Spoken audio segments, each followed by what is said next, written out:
সত্য কাহিনী, যদিও কাহিনী শোনানোর অভ্যাস আমার নাই, কিন্তু কাহিনীটা সত্য। বলে এক হিন্দু ফ্যামিলি আর মুসলমান ফ্যামিলি পাশাপাশি থাকতো।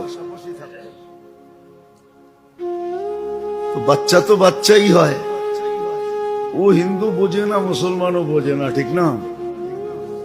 দুই মেয়ে মুসলমানের আর হিন্দুর একসাথে খেলতো।